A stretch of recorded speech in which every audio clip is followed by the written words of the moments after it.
सियावर रामचंद्र की जय. लंकेच्या बाहेर घनघोर युद्ध सुरू आहे.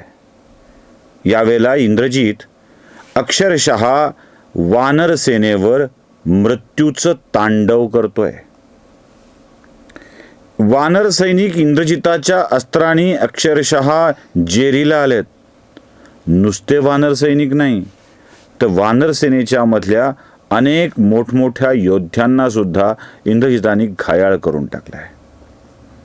जांबवंतांचं शरीर तर बाणांनी इतक्या ठिकाणी त्याला छिद्र पडलेत की एक तर वृद्ध आणि प्रचंड रक्तस्राव यांनी मलूल होऊन जांबवंत एका बाजूला पडलेले आहेत. अगदी महाबली हनुमान सुद्धा या मायावी युद्धाचा बळी पडले आहेत आणि तेही जखमी होऊन पडलेले आहेत. अंगद, सुग्रीव, नल, नील या वीरांची सुद्धा अत्यंत वाईट अवस्था आहे. एक तर दिसत नाहीत, कुठून वार येतोय कळत नाही. इंद्रजित युद्धभूमीवरती आज युद्धाचा निकालच लावायचा आहे या स्वरूपात येतोय आणि तो सर्व प्रकारच्या मायावी अस्त्रांचा वापर करतोय आणि त्यासोबत आपल्याकडे असलेल्या सर्व शक्तिमान अस्त्रांचा सुद्धा वापर करतोय. एकापाठोपाठ एक योद्धे जखमी होत आहेत. वानरसेना बळी पडते आणि हे रामचंद्र लक्ष्मण बघतायत. खरं तर अदृश्य स्वरूपात तो युद्ध करत असल्यामुळं लवकर कळतच नाहीये की काय होत आहे. आता या युद्धात आपल्या सैन्याची होत असलेली वाताहत थांबविणे हे रामचंद्रांच्या समोरचं पहिलं ध्येय आहे. मग इंद्रजिताचा सामना करायचा आहे, मग त्याला धडा शिकवायचा आहे. देव प्रत्यक्ष मानवी रूपात अवतीर्ण झालेत, पण मानवी मर्यादांचा सुद्धा सांभाळ करायचा आहे. आता इथे रामांना मर्यादा पुरुषोत्तम का म्हणतात ते कळतं. आता जो प्रसंग घडतोय त्याला मर्यादा पुरुषोत्तम का म्हणतात ते कळतं. आपण सरासरी नेहमी ऐकतो की इंद्रजिताने बाण सोडला, लक्ष्मणाला लागला, मग ती शक्ती लागली असं आपण म्हणतो. त्या शक्ती बाणाचं अनुसंधान इंद्रजितानं केलं होतं. तो लक्ष्मणावर चालवला, लक्ष्मण जखमी झाला, या कथा आपण ऐकतो.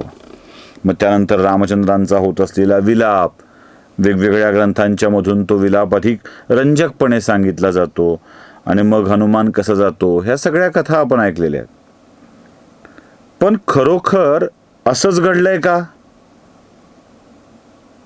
हे तपासलं पाहिजे. म्हणून मी म्हणालो की मर्यादा पुरुषोत्तम का हे कळतं. रामचंद्रांच्यासाठी इंद्रजिताला थांबवणं अवघड गोष्ट नव्हती, पण आपण ज्या रूपात जन्माला आलेलो आहोत त्याच्या काही मर्यादा आहेत आणि त्या मर्यादांचं पालन करून इंद्रजितावरती विजय मिळवायचा आहे. नुसता विजय मिळवायचा नाहीये, मर्यादांचं पालन करून विजय मिळवायचा आहे. एक आदर्श निर्माण झाला पाहिजे ना. आपलं सैन्य वाचलं पाहिजे. रामचंद्र लक्ष्मणाला म्हणतात, लक्ष्मणा, मला असं वाटतंय की आज इंद्रजित आपल्या मायावी विद्येचा वापर करून आपल्या सेनेची प्रचंड हानी करणार आहे.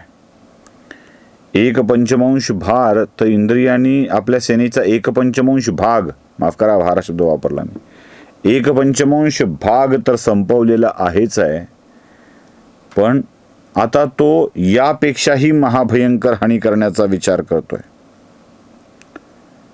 त्याचा हेतू वानरसेना मारणे नाही आहे. त्याचा हेतू वानरवीरांना संपविणे हा नाही आहे.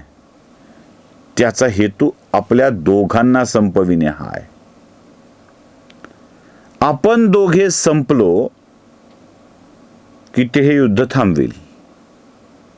मग हा सैन्याचा संहार थांबवायचा असेल तर इंद्रजिताच्या अस्त्राचा सगळा भार आपल्याला सहन केला पाहिजे, पेलवला पाहिजे आपण. लक्ष्मण म्हणतो म्हणजे ती जी दाहकता आहे त्याच्या अस्त्राची, तो जो तीव्रतेने वार करतोय, त्याला तो वार आपल्यावर करता आला पाहिजे, त्याचा परिणाम झालाय असं त्याला वाटलं पाहिजे,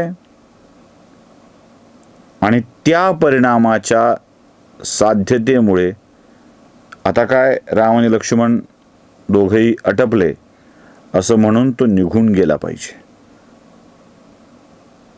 तो निघून गेला तरच या युद्धाची दाहकता कमी होणार आहे. मग चल म्हणाले, समोर जाऊ. हा संहार रोखायचा असेल तर आपल्याला ही दाहकता सहन केली पाहिजे.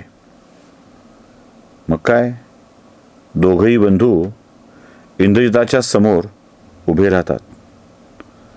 आता काही रामायणामध्ये जरा वेगळी कथा आहे, काही रामायणामध्ये जरा वेगळी कथा आहे. इथली कथा जशी आहे तशी मी तुम्हाला सांगतोय. मी जे रामायण फॉलो करतोय, म्हणजे मी 1-2 ठिकाणी तपासून बघितलंय, त्यात याच कथेतली साम्यस्थळं तुम्हाला आढळतात. बहुतांश वेळेला रामचंद्रांच्या बळामुळे, शक्तीमुळे त्यांना फार त्रास झालेला नाही असं काय आहे. सांगतो ती कथाबद्दल, कसा आहे तुमच्या लक्षात येऊन जाईल. रामचंद्राने आणि लक्ष्मणाने इंद्रजिताच्या सोबत युद्ध करायला सुरुवात केली आहे. बाणांचं उत्तर बाणांनी चालू आहे आणि इंद्रजित यावेळी ब्रह्मदेवाने दिलेल्या सर्वात प्रबळ शक्तीच्या बाणाचा वापर यावेळेला करतोय. कारण त्याच्यासाठी आपल्या पित्याला राम आणि लक्ष्मणाचा आपणच वध केला आहे हे जाऊन अभिमानानं सांगायचं आहे. तो सर्वशक्तिमान अशा अस्त्राचा वापर करतो आहे आणि त्या अस्त्राचा अनुसंधान केल्यानंतर, आवाहन केल्यानंतर ते बाण राम आणि लक्ष्मण यांच्या दिशेने तो सोडतोय. परिणाम दिसला पाहिजे. मी पुन्हा सांगतोय, परिणाम दिसला पाहिजे. इंद्रजित थांबला पाहिजे. त्यासाठी काही वार अंगावर घ्यायला रामचंद्रांची तयारी आहे. मर्यादांचं पालन करायचं आहे. ते कशासाठी? तर वानर सेनेला आपल्यामुळे नुकसान होऊ नये. आपण समोर गेलो तर इंद्रजिताचा वार आपल्यावर होईल, वानर सेनेवरचा प्रहार थांबेल. ते समोर आलेत, युद्ध सुरू आहे. सर्वशक्तिमान अशा शक्तिबाणाचा वापर, ब्रह्मदेवाने दिलेल्या अस्त्राचा वापर इंद्रजित करतो आहे आणि प्रचंड वेगाने हे अस्त्र राम आणि लक्ष्मणाच्या दिशेने येत आहे. परिणाम साधल्या जातो आहे. राम आणि लक्ष्मण या बाणाने जखमी होत आहेत, मूर्छित होत आहेत, युद्धभूमीवरती कोसळत आहेत. इथे राम आणि लक्ष्मण असे दोघेही कोसळत आहेत असा उल्लेख आहे. एकट्या लक्ष्मणाला मूर्छा येत नाही. कदाचित रामचंद्रांची शक्ती मोठी असल्यामुळे त्यांना फार त्रास नसेल, पण बेशुद्ध पडलेला लक्ष्मण आणि राम बघून सैन्य हवालदिल झालाय. सैन्यामध्ये गोंधळ उडालाय. इंद्रजित या दोघांना पडलेलं बघतो. आपल्या राक्षसवीरांना सांगतो, राम पडला.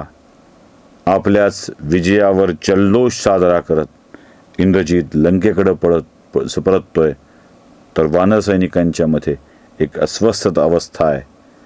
काय होतंय पुढे याच अवस्थेचं ते बघूया पुढच्या भागामध्ये. सियावर रामचंद्र की जय.